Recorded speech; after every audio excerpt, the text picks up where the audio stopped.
Yeah, I can show a little bit. Won't be that hard for me to do. So let me share my screen.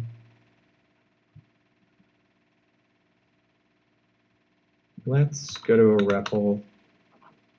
I have no idea about the specifics of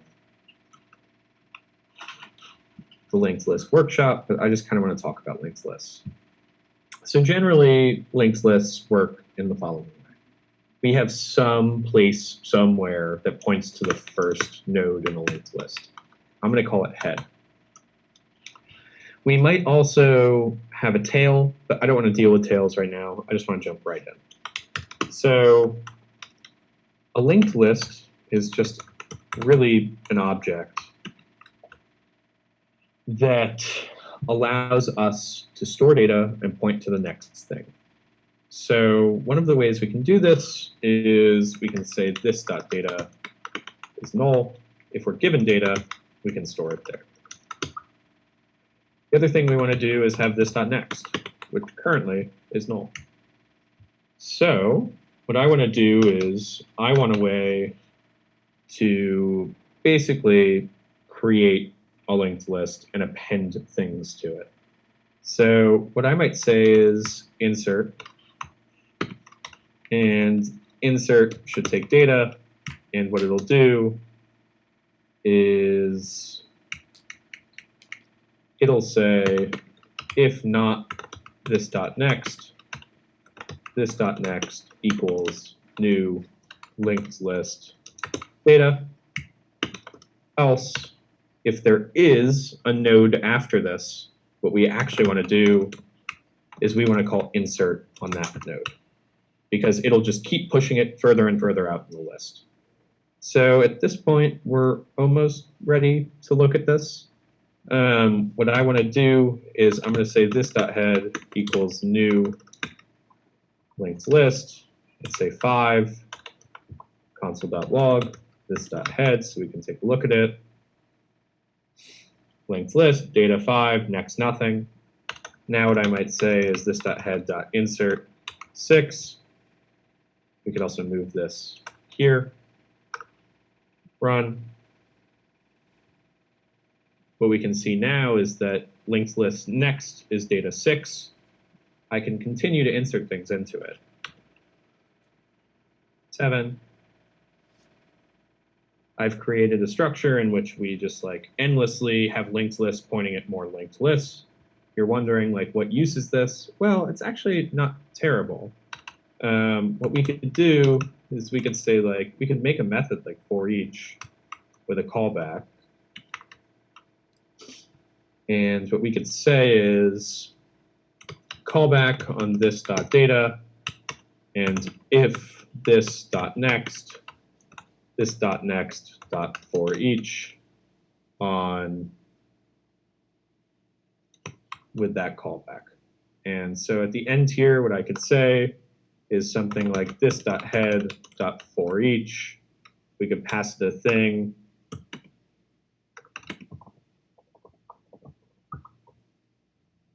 And what should happen is we should see 5, 6, 7.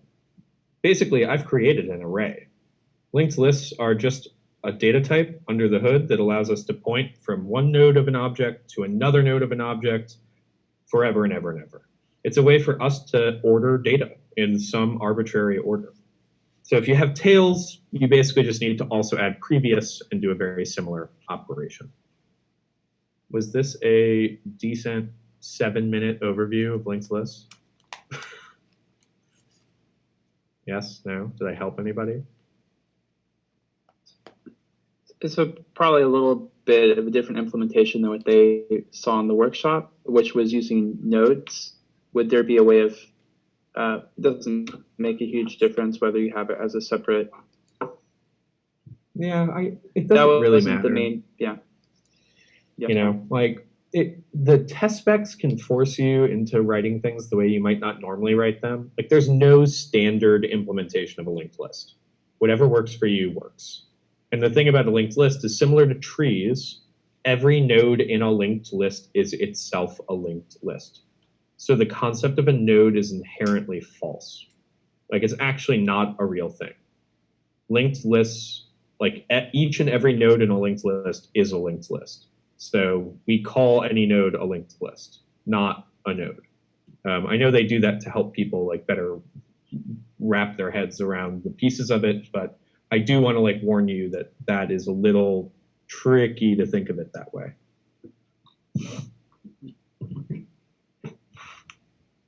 Great. Okay, so give me 2 seconds here. I'm gonna find this thing.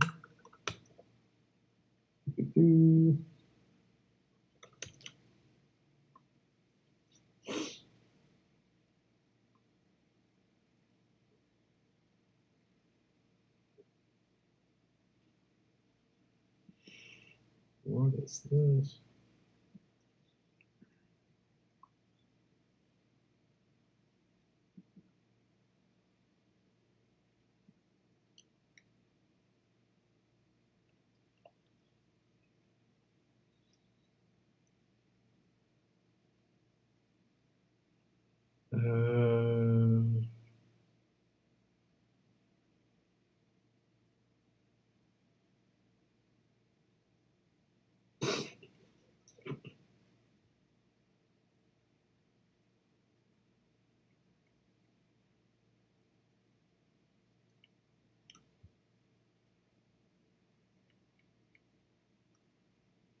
I'm almost ready, sorry. 2 seconds here.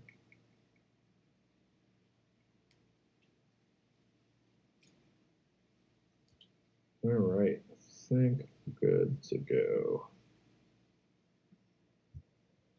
So, after much delay, we have finally arrived at Gray Shopper. Gray Shopper is probably my favorite part of full stack. It's also something we were supposed to be at like almost a week and a half ago, but here we are, and I'm pretty excited to talk to you about it. But there's a lot to take in. Like starting right now, pretty much this entire curriculum changes in a pretty dramatic way. So Gray Shopper, for context, is something that's been around since the beginning, at least as long as I've been here. I've been here since 2015, and we've always done Gray Shopper. We use it as a simulation of a work environment. So what it is, it's really the game of life. What we're going to do over the next 2 to 3 weeks is force you to behave like an actual professional developer. You are going to work in teams. You are going to build a large application. You are going to have a product manager. You're going to be expected to work a pretty fair amount of time, and there are going to be deliverables. It is tough. There's quite a bit of hands-offness to the project, even though we do, and we'll get into this, monitor a lot of what's going on. But we really just want to have you guys actually apply the skills that you're learning at this point. So, Gray Shopper, a lot of people think about, like, are we building a single page app? Is it about e-commerce? Is it about Heroku? Is it about algorithms? It's really about none of these things. The hardest thing we find that people in full stack have a time with is working as a team. And that is what this is really about, is team project management. So far, you all have been coding in silos. You've been coding on your own computer with only your code base mattering. Sometimes you push up, but you've never had to actually build something with other people at the same time. That is the primary goal of Gray Shopper, is for you all to develop an application as a team. This involves communication, it involves mockups, it involves talking about system architecture. You might choose to be agile. I don't care if you choose not to be agile. You will do daily stand-ups. All of this stuff is very, very difficult and hard to learn in a structured kind of lecture style environment. So the only way we can have you guys practice and get better at this is to actually do it. So the success of this project is not an application, it's actually being a competent developer team. So the tools and technologies we're going to use for this, there's going to be a lot of stuff involved. We're going to deploy to Heroku. You guys are going to set up continuous integration, which I'll talk to you about soon. There's going to be project management on GitHub. You're going to have to use Git quite a bit. And of course, you can see on the right side all the stuff you've learned, which of course is important. Like, let's not claim that code is not an important part of this project. It is, but it's actually probably 50% of the technical complexity of this project is writing source code. The other half of it is deploying your source code and maintaining it. So this is an educational exercise. We occasionally get people who think this is like something they're going to make money from, or that they should invest all of their hours of their life into. It is not that. Like, you should 100% be building this to learn from, and not as something you expect employers to look at. The product we ask you to build to simulate this work environment, I don't know why it doesn't say it on the first slide, is an e-commerce site. There's going to be a lot of business requirements. We've broken them up, and there's going to be a lot of features expected of the site. Their motivation. These are not hard-line things. You can build things outside of the goals we give you. You can build things that are in a future tier of product requirements, even though you're not there yet. That's all okay. So again, like, product features are good. We want to see them. We want to see you accomplish these, but it's not your grade. Your grade, like, your success on this project is working as a team successfully. So if we were to review the priorities that I'm stating for this project, number one is working as a team. Number two is continuing to master the things that we've been teaching you. And the final thing is, how functional is your application? That is literally the bottom of our stack in terms of what we care about you accomplishing. Right. So you're already sick of me talking about all this team stuff, and you just want to know what you have to build. So it is an e-commerce site. We don't care what product you choose. You could sell weed, you could sell yoga, you could sell dolls. I don't care. Like, whatever makes you happy. A lot of people choose to do something funny. Whatever makes you enjoy working on this project should be the thing we sell. The first tier of this project, which this is like bare minimum, you 100% are expected to do more than this, is that you can sign in as a guest and you can sign in as a user. It's deployed. We could view all your products. We can add a product to our cart. We could check out, e.g., like submit that we want a product, and that we can make sure that the back end is okay. Tier two, this is kind of what I consider MVP, is you getting through this. You have CI/CD, so that's Travis, which we'll be getting a lecture about either this week or next weekend. I can't remember where I put that. That you actually care about CSS, please do. People care what your site looks like. We cannot have like sloppy sites. Like, you will 100% be judged if your site looks terrible. This is not, you do not have an excuse to not make your site look good. That will not fly at this point. Carts should persist in your database. So if you go to a site, you should be able to put things in your cart, close your browser, come back later, and the cart is still there with all the stuff. You should be able to see all your previous orders. You should have a user account where you could see your user, and you can also look at other users. Accept payment is probably the one thing I'm willing to, like, you don't have to accomplish this. It's a cool thing to do, but if you integrate Stripe or like PayPal or something like that, awesome. I'm normally not a hardliner for this, so like, put this as a stretch goal. There should be an admin page where you don't have to use code to add or edit products. You can do it on a literal piece of your website. And some people, again, I'd put this in stretch goals, do OAuth integration. So like, you could sign in with Facebook instead of signing in with user accounts that you built for the site. I think OAuth is a little overrated. If you really want to go for it, you can. Tier 3 is kind of bonus stuff that we like to see. So at this point, you can track inventory, e.g. like items can run out of stock, so users can't buy them.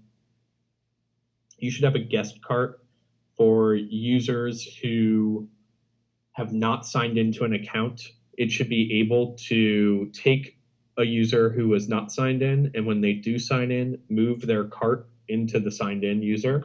You should also look into accessibility. That's a whole conversation, but this is essentially for the deaf or blind population of the internet. Your website should work for them, which involves a lot of HTML knowledge. There should be an email confirmation when they sign up. And the very, wow, it keeps going. Error/loading states in the UI. So every time you're making a fetch call, there should be a loading thing there. You should be able to filter your products. You should paginate your products. There should be toasts, which are those things that appear on the top right of your screen when something happens. So if someone adds something to their cart, you should throw a little box at them that says added to cart.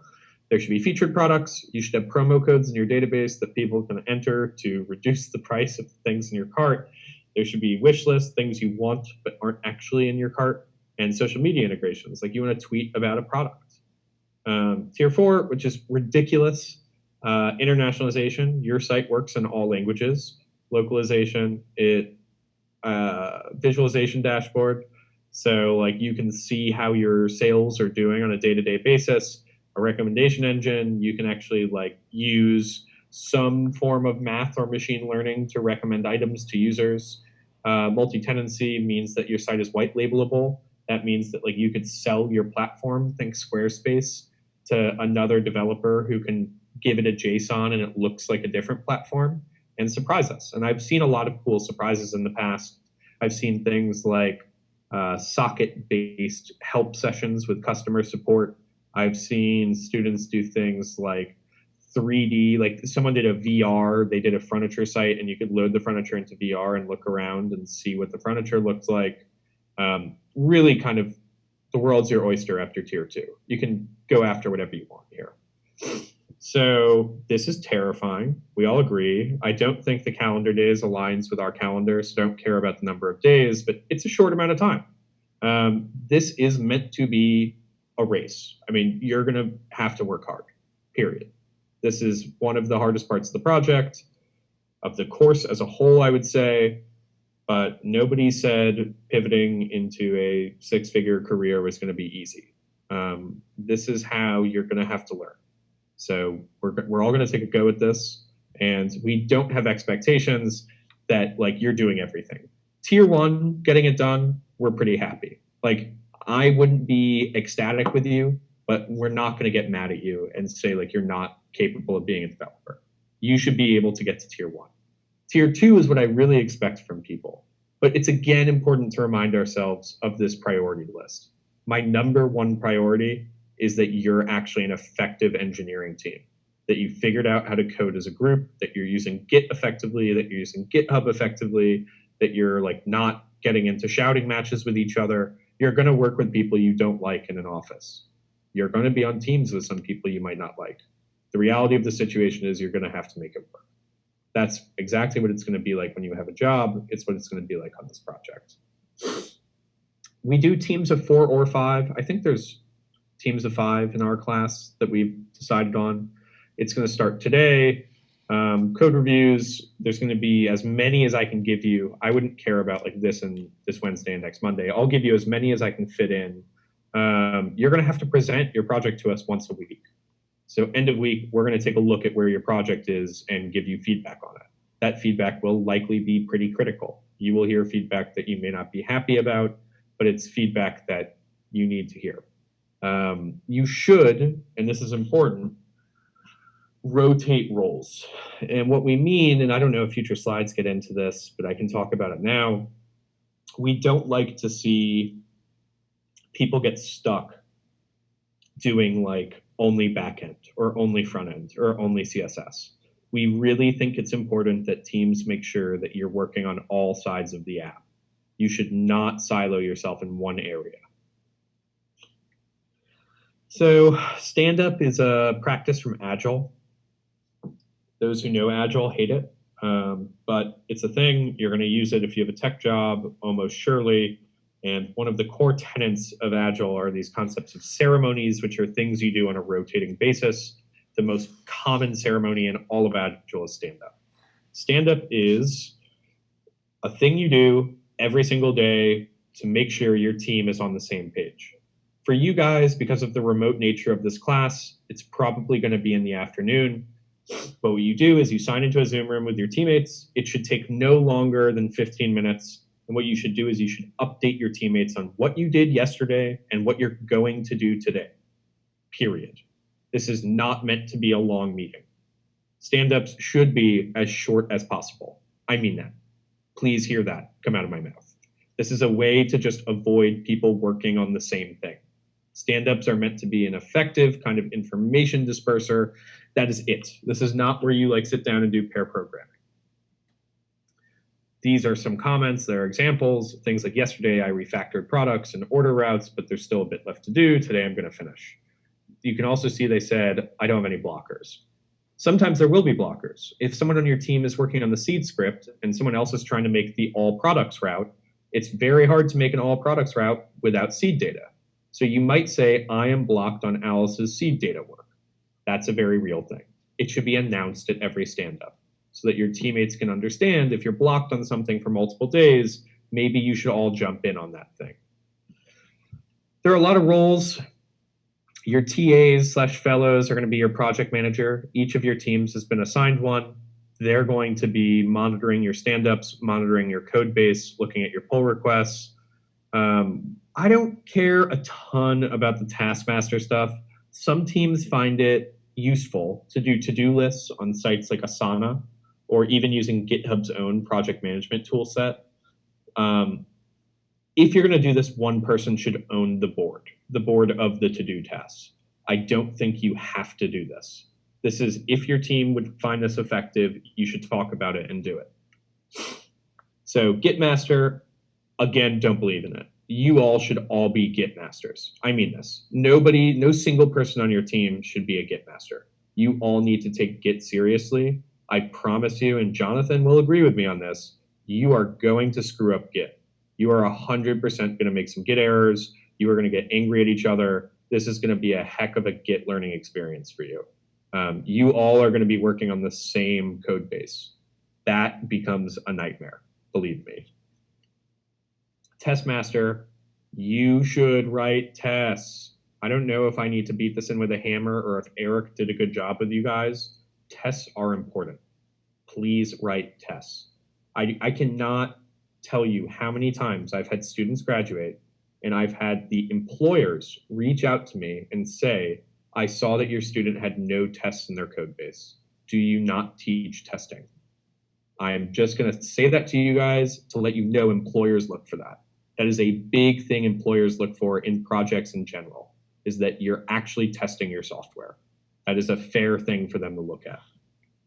So how do we get started on this? Sorry, can I just quickly stop you there? So the company that I work for, that's very important, test-driven development.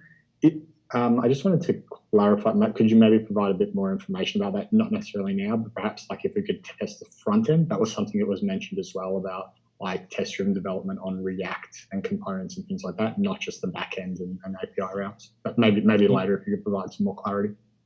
Yeah. We can also like in senior phase, I have a little bit more room to wiggle and like do lectures that I think are relevant. So I can give a lecture. The tool people use for this is called Enzyme. Enzyme is like a React testing tool. It's very popular and people love it. So I'll give a little lecture on Enzyme in a following day. But especially like starting out this project, the most important tests will be back-end tests. Front-end tests will come a bit later. Okay, cool. So to get started, this is a lie. I do my own thing that we're going to talk about. I'll show that at the end of this. But we've created you all a GitHub repo, like period. All of your GitHub repos are already set up, and there's some rules about them that we're going to talk about. Do I care about any of this stuff? I do not. Let's jump right into it. So we made you guys. We made an organization called 1906 CPU Projects. If you all check your email, you will see that Jonathan has invited you to a GitHub team and a GitHub organization. You have already been placed in your GitHub orgs. Each of your teams has been assigned one of these repos. These repos have a couple files in them already, none of which are that important. We've set up like a basic gitignore file, and we've also set up just a dummy README. You'll also notice a code owners file, and you'll see that there's 4 GitHub usernames in here. The reason for this is because we've set some restrictions on how you can use GitHub. Your GitHub has some very important restrictions to it. Your master branch cannot be pushed to or merged to without one of the fellows or me signing off on the code changes. Does everyone hear that? Your master branch is locked down. You will not push to master ever. I mean that. You can't do it. What you will do is you'll work off of what's called a dev branch. Dev branches are a branch that developers work off of. You have to review each other's code. You will not be able to merge code to the dev branch unless your teammates agree with the code. So this is a step down in severity from needing your fellow/instructor to review it. Your teammates need to agree that your code is useful and that it works. That's called a pull request review. And I might show a little bit of how this works.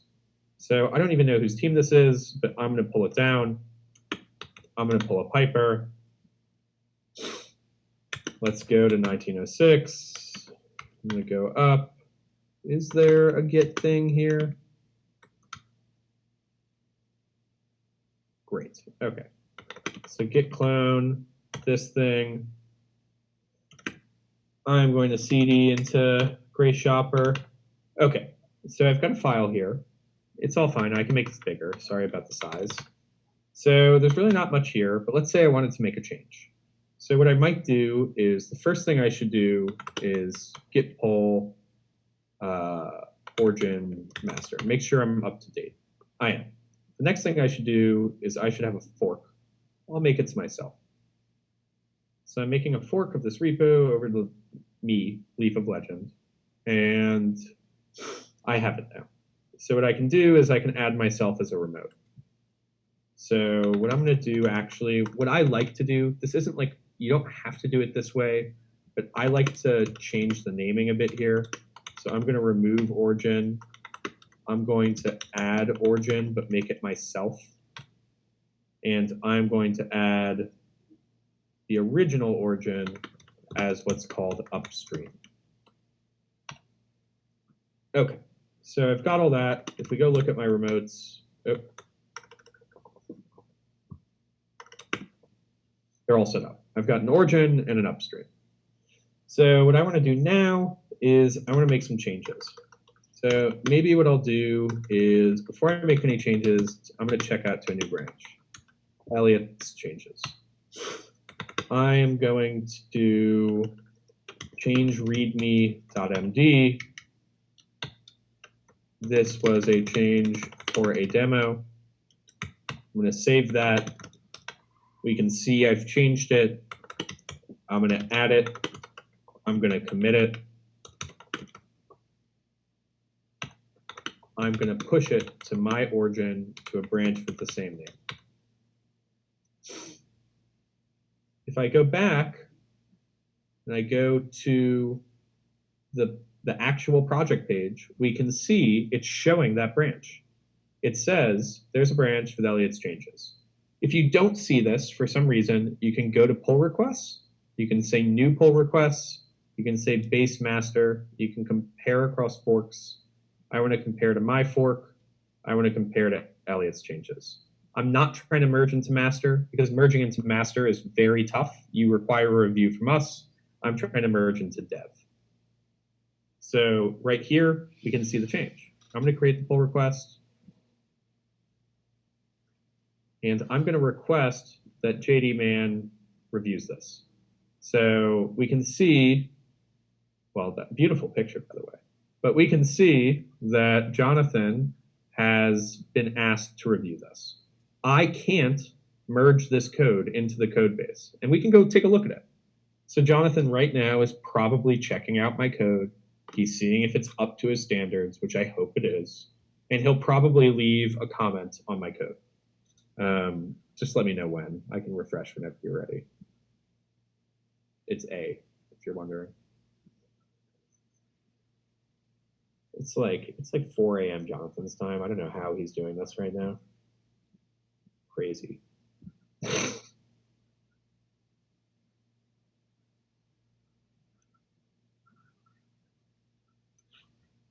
So you can see Jonathan's left a comment.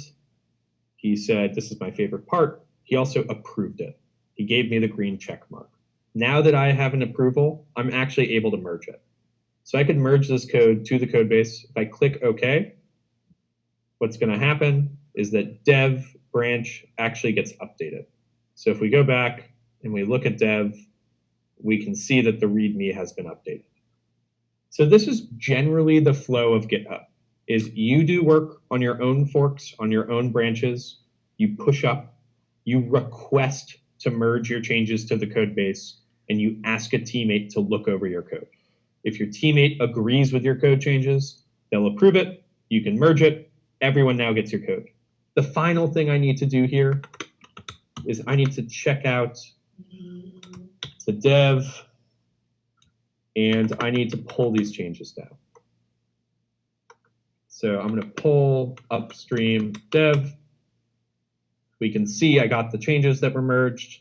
If I wanted to do future work, I can now check out to additional branches. So git checkout new changes.